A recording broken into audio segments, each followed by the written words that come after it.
2, 1. Dan. Yeah. Hey, thank you for coming on, man. Absolutely. It's a Thanks pleasure for to having have me. you on here. I know you're a very, very busy person, and for you to come and hang out with us for a short time means a lot. No problem. I'm excited. Yeah. So we got to know each other through my oldest brother, Evan. Shout out to Ev. And I got to know you before I knew that you were the head of Barkley, and you're a great guy. And you have no ego and so easy to get along with. Very, very Thanks. personable. Yeah. Thank you. And I kind of want to start off and talk about your career, Barkley, how it all started. Yeah. And to kind of segue into that, my oldest brother Evan said you have a fascinating story about about one of your first positions out of college, working for ESPN. Yeah. Yeah. So I haven't heard it yet, and I'm Yeah. anxious to hear That's the a whole fun thing. story. Yeah, no, thanks for having me on.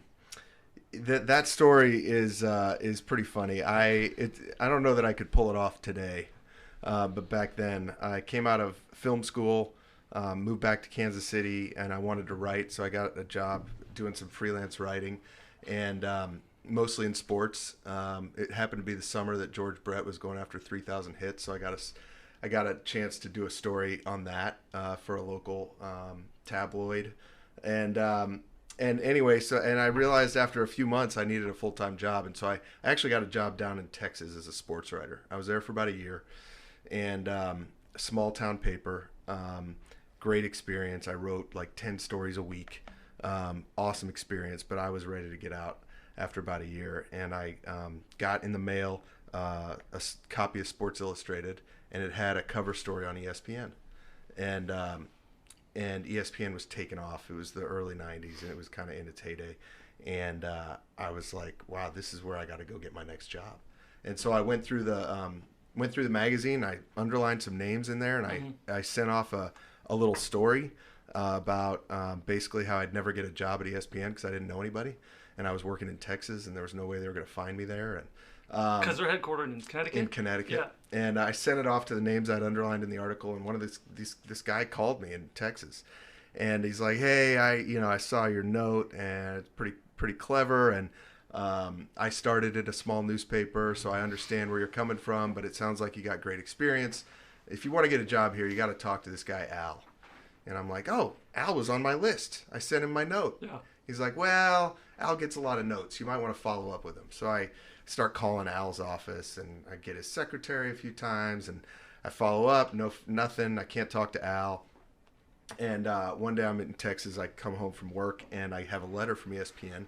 I open it up. It's from Al, and it says, "Thanks for your interest. It's very competitive here. We'll keep your resume on file." And I was crushed. It had been a few months. I was chasing it hard. Mm-hmm.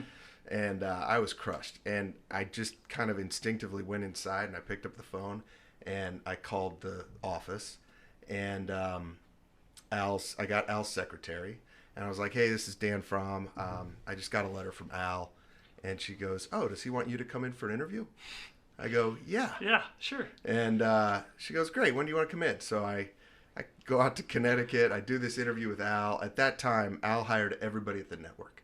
Every person who worked at the network was hired by Al Jaffe.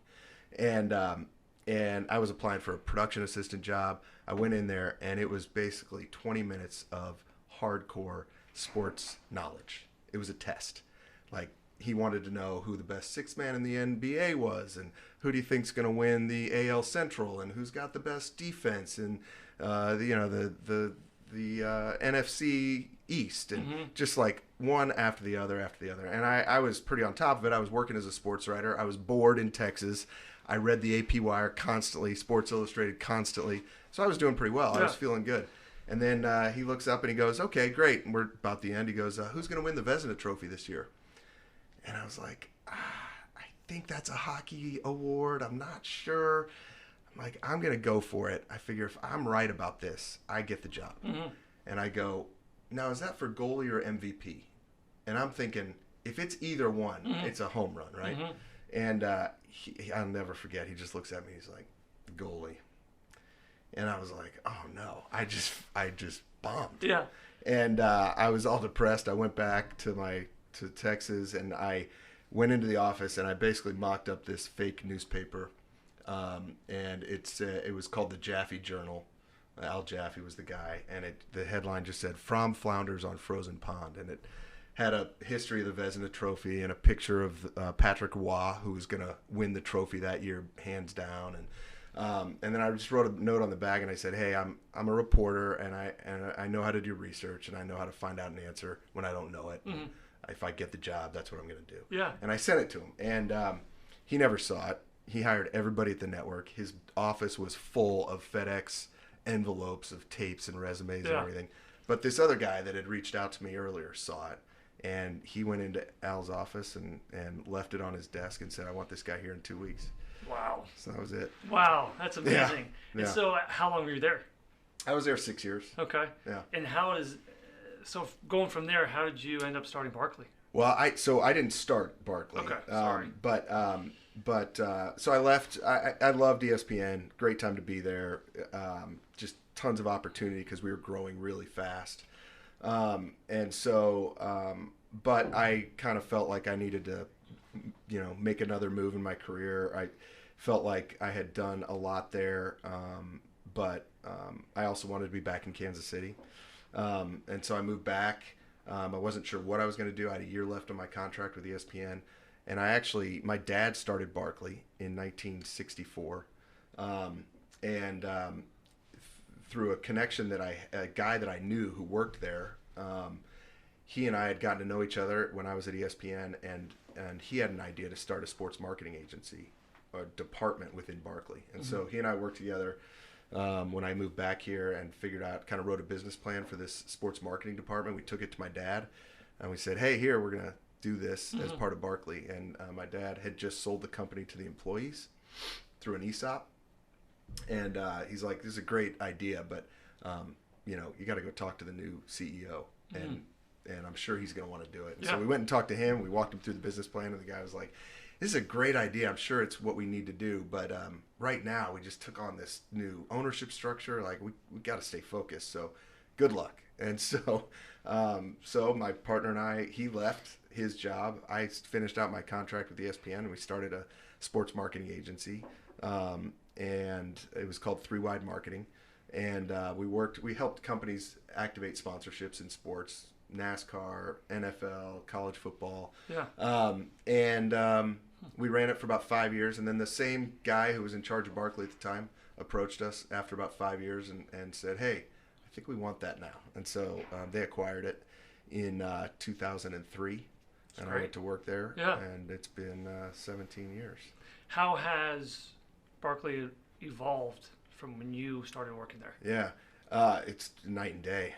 It's amazing, the transformation. And our focus has been, for the last almost decade probably, has been, we've invested a lot of time and resources into research and understanding modern consumers. We published a lot of content on that front.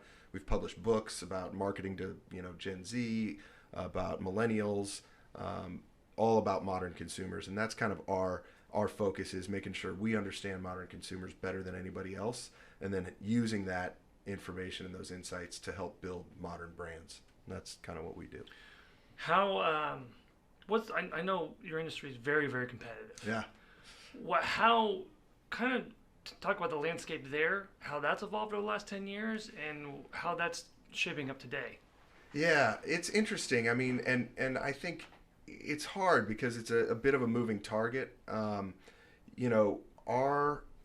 Our work is in some ways very similar to what it's always been.